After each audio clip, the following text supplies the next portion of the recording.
Here are some of the craziest powers you can get in Ghost of Yotei. It seems Sucker Punch has learned from the previous game and went all out with the craziness we can achieve this time around. And yes, some of the powers from the previous game are making a return, so today we're going to cover all of that and also how to get them.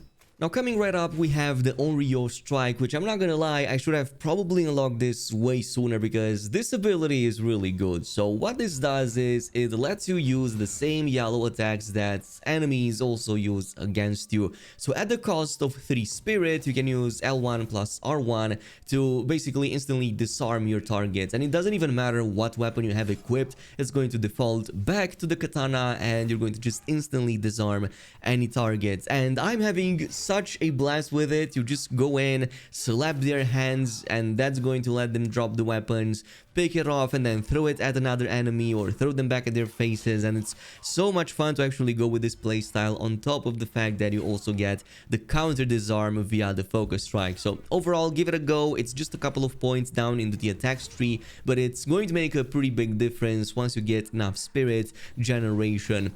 This brings us to the next combo at number 2, which actually makes a return from the previous game. It's called Charm of Takemikazuchi. It used to be called Charm of Heavenly Rebuke in Tsushima, and it pretty much does about the same thing. So when you perform a Heavenly Slash, there is a chance for a lightning strike to trigger to a nearby enemy. However, the change now, or the nerf I should say, is that it also has a 30-second internal cooldown before the next lightning strike will spawn, which feels a bit unnecessary. It's not like this ability was ever something too reliable. It was always just a nice to have on top of an already awesome ability. So the fact that they added a 30-second internal cooldown kinda sucks, because in the past we used to be able to like just have sometimes 2 lightning strikes, one right after the other if we were lucky enough. The chances were very small, obviously, but now with the nerf, I would say it's just that it's going to make it a lot more predictable, but not really quite as cool. You can get this, by the way, from the Budding Grace Shrine, which we'll find right here at Oshima Coast, so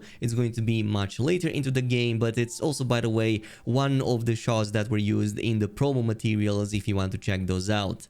However, the third power is going to be absolutely busted. It literally transforms you into a shinobi god. So this is something completely new in Yotei, and it's a combo between 2 minor charms called Charm of Hidden Blade and Charm of Burning Blade, which if you max out and upgrade, you're going to get up to like 5 throwable kunais, all of which have the burn effect on, which means they will all pretty much bypass all enemies' resistances, deal tons of damage, and with a certain armor in the game, like the Spider Lily one, you can deal so much more AoE stagger at the same time too. So it's absolutely crazy how powerful this is. So to get this, just start the Kitsune quest line all the way until you reach up north over here, then head over to this farmstead where you will encounter this NPC, which will start the winter farms. So on the first time you complete it, this is going to unlock the kunai as a weapon for you, which is already awesome by default. But then you're going to notice that the same NPC now gives you 5 more new farmsteads spawning all around the same northern region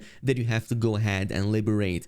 And if you liberate this, by the 3rd one you're going to get the Charm of Hidden Blades, and by the 5th farm liberated you're going to get the Charm of Burning Blades.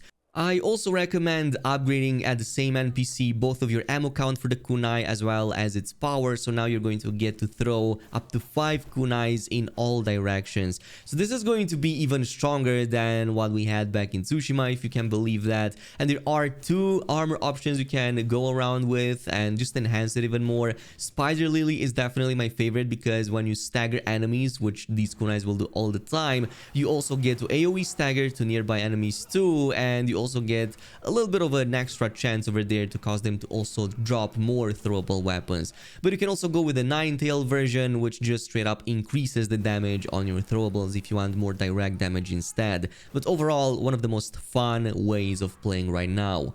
Now, since we were talking about that Kitsune questline, if you progress further into it, at least until like the second last mission, you're going to also unlock your Hunter Vision back, you know, that ability that we have been missing for the majority of the gameplay, as well as the smoke bombs, which is going to be a complete game changer since now Yotei has a new type of enemy that can ambush you. So they will wait behind buildings, in the bushes, or even in some of these jars, and it's so much easier to know exactly where they are, prepare in advance, chance and get some stealth assassinations going before they get a chance to react. So just progress over there up north and you're going to eventually get both of them during the same sequence. Once you get that, it's going to also unlock a new skill tree with 2 more abilities that you can invest points into to more easily detect enemies, especially with one of the last upgrades here that give you the possibility to see which of the enemies are actually hostile towards you.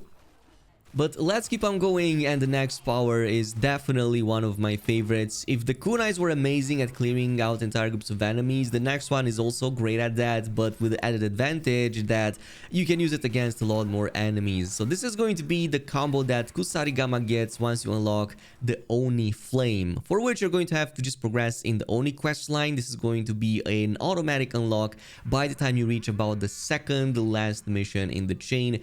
Somebody will just teach you about it literally in the middle of combat, but the Oni Flame has the advantage of setting your weapon ablaze, which deals fire damage, but most important, it makes your attacks with that weapon completely unblockable. And do you know what weapon is really in a big need of unblockable attacks? That's right, that's the KhrazeGaming, specifically its Cyclone attack. Once you fully upgrade that, it's going to become an absolute beast, mowing out entire groups of enemies like they're nothing. So let me just show you a few examples over here. What I'm running with is basically the Armor of the Undying, which is going to just make it so that I get a lot of spirit back when I break enemies' defenses, which I kind of do all the time.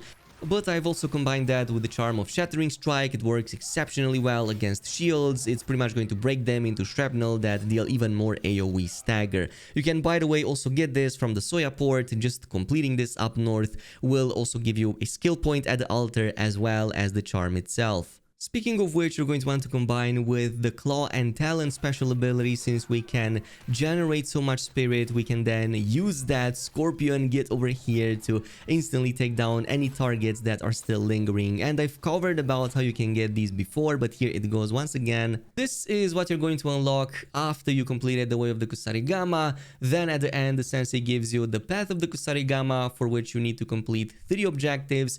2 involving liberating these 2 camps right here, Snowdrift, Spring's Hideout, as well as the Soya Port. And the third one is to just unlock any technique points in the KhrazeGaming skill line. Just go at any altar, get one, and that's going to provide a new mission back at the sensei, during which you're going to learn that new secret ability. Now, technically, the next one is not really a power, but to be honest, it should be considered one, because if you can get resources twice as fast, it's probably going to make you a lot more powerful than not having this. And guess what? You can achieve this with 2 very quick charms early on.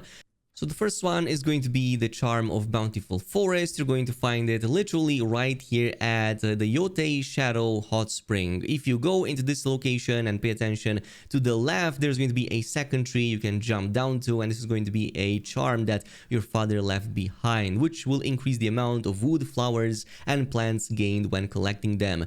And the second one is going to be pretty much right here at the Falls Rest Shrine, further east from Lake Kutara. If you go ahead and complete that, it's going to instead give you the charm of Kanayago, increases the amount of common, rare metals, and black powder collected when scavenging. So the way this works is pretty much we get the functionality of the exploration armor we had back in Tsushima. So whenever you collect any of these resources, instead of only getting one instance, you're going to get a second instance of that collecting as well. It's pretty much like collecting the same resource twice. So for example, if I were to grab some of these flowers, I get the initial one between 4 possible, but then it spawns another one that can also be 1 up to 4.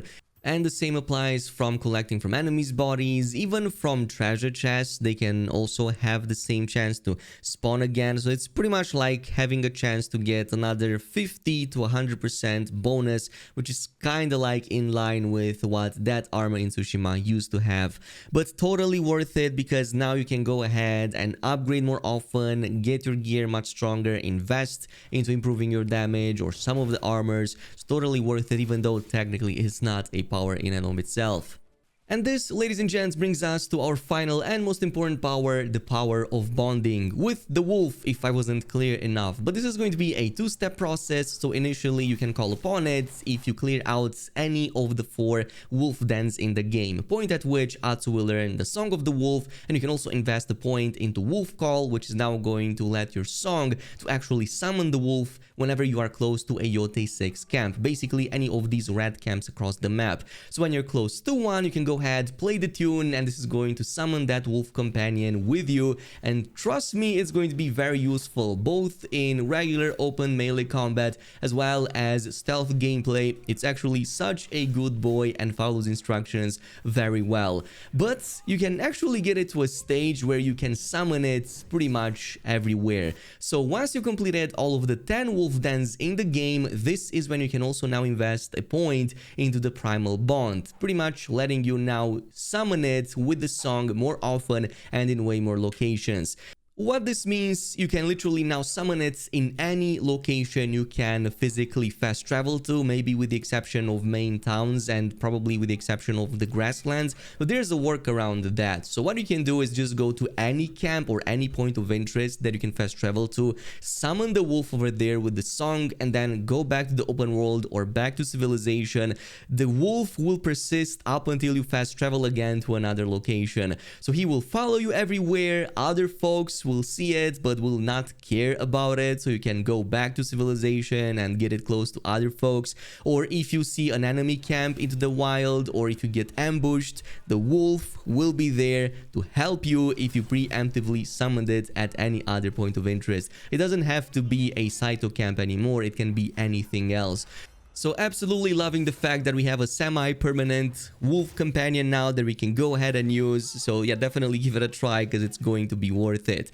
And this is pretty much it with the video. Let me know down below in the comments if you found any other insane powers in Ghost of Yotei or crazy combinations like these. In the meantime, if you enjoyed the video, as always, don't forget to subscribe, leave a like, and activate the notification bell to see more content like this. And I'll see you guys in the next video.